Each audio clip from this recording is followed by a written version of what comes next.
نہیں بن سکتا تب تک اولیاء کی کیٹیگری میں شامل نہیں ہو سکتا. جس کو اپنے نفس کا مقابلہ کرنا نہیں آتا وہ کبھی اولیاء میں شامل نہیں ہو سکتا.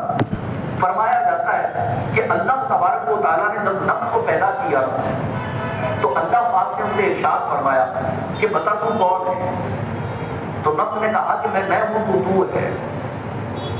بندے کی انانیت تو یہی ہوتا ہے, میں پر آ جاتا ہے انسان کے اندر, مطلب مجھے میرے ساتھ میں کروں, یہی ہوتا ہے. تو نفس یہی چیز ہے. تو اللہ نے جب نفس کو پیدا کیا تو پوچھا کہ بتا تو کون. تو نفس نے کہا کہ میں ہوں تو ہے. تو اللہ تبارک و تعالیٰ نے 1000 سال تک اسے جہنم کی آگ میں جلایا. اس کے بعد کوئی نہ اسے نکالا گیا, اسے سزا دی گئی نا 1000 سال تک جلا. پھر نفس کو اللہ نے پوچھا کہ بتا اب تو کون. تو نفس نے 1000 سال سزا پانے کے بعد بھی کہا میں ہوں اور تو ہے. اس کے بعد اللہ تبارک و تعالیٰ نے نفس کی جو خوراک تھی اس کی خوراک اسے نہیں دی گئی, اس کو 1000 سال تک بھوکا رکھا گیا. بھوکا رکھنے کے بعد 1000 سال کے بعد جو ہے نا رب نے اس سے پوچھا کہ بتا تو کون ہے. تو نفس نے کہا کہ یا رب میں کچھ بھی نہیں بس تو ہی تو ہے. تو نفس کو اگر ماننا ہونا تو انسان کو بھوکا رہنا پڑتا ہے. اس کے علاوہ حدیث پاک میں ایک بات ارشاد فرمائی ہے کہ بندہ جب جوان ہو جاتا ہے تو یہ رب کا نظام قدرت ہے کہ اس سے شادی کی حاجت ہوتی ہے, مرد کو عورت کی اور عورت کو مرد کی ضرورت ہوتی ہے. یہ رب کا نظام قدرت ہے کیونکہ اللہ نے دونوں کے اندر نفس رکھا ہے اور دونوں ایک دوسرے سے اپنی ضرورت کو, اپنی تسکین کو پورا کرتے ہیں. تو نبی پاک صلی اللہ علیہ وسلم نے ارشاد فرمایا کہ اگر کوئی بندہ جوان ہوتا ہے لیکن اس کے پاس اپنی زوجہ کی حفاظت کرنے کے لیے دولت اتنی نہ ہو, اتنا کماتا نہ ہو, تو ایسا آدمی کیا کرے, تو پھر اپنی نفسانی خواہش کو پورا کرنے کے لیے یا تو بدکاری زنا کی طرف چلا جائے گا.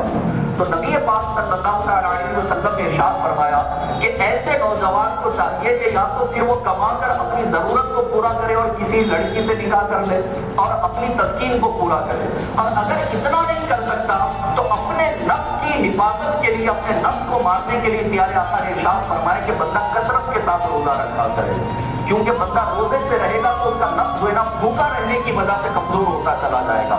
اور پھر نبی پاک صلی اللہ علیہ وسلم کا یہ فرمان تو ہے ہی, اس کے ساتھ ساتھ ایک اور بات میں آپ کو بتاتا ہوں کہ اللہ پاک کے بارے میں جو ہے نا وہ ارشاد فرمایا گیا کہ اللہ تبارک و تعالیٰ نے اس کائنات کے اندر جتنے خزانے پیدا کیے نا, فرمایا گیا کہ بھوک اللہ کے خزانوں میں سے ایک خزانہ ہے اور اللہ تبارک و تعالیٰ یہ خزانہ اپنے پسندیدہ بندوں کو عطا فرماتا ہے. تو یاد رکھیے پیٹ بھر کر کھانے والا کبھی اللہ کا ولی نہیں بن سکتا. تو حضرت سیدنا خواجہ غریب نواز رحمۃ اللہ تعالیٰ علیہ کی بھی یہ عادت تھی کہ آپ کثرت کے ساتھ جو ہے نا وہ بھوکے رہا کرتے تھے. آپ کے بارے میں ارشاد فرمایا جاتا ہے کہ 7 دن میں ایک مرتبہ, ویکلی ونس 7 دن میں ایک مرتبہ صرف 2-2.5 تولہ روٹی پانی میں بھگو کر آپ کھایا کرتے تھے. یہ غریب نواز کی عادت کریمہ تھی. لہذا غریب نواز کی 2 عادتیں میں نے آپ کے سامنے بیان کی, ایک تو بھوکا رہنے والی اور دوسرا قرآن کریم کی تلاوت. اللہ کریم مجھے بھی اور آپ تمام کو اس پر عمل کی توفیق عطا فرمائے. بھوکا رہنے کے لیے یقیناً ابھی جو ہے نا ہمارے پاس یہ بڑے مقدس مہینے ہیں. رجب کا مہینہ جاری ہے, اس کے بعد شعبان کا مہینہ آئے گا, اس کے بعد رمضان کا مہینہ آئے گا. لہٰذا جتنا ہو سکتا ہے رجب کے روزے بھی رکھیے گا, شعبان کے بھی روزے رکھیں, اور رمضان کے روزے تو تقریباً ہر مسلمان عاقل و بالغ پر جس کو اللہ نے صحت عطا فرمائی ہے اس کے اوپر فرض ہے. لہٰذا رمضان کا ایک روزہ بھی جو ہے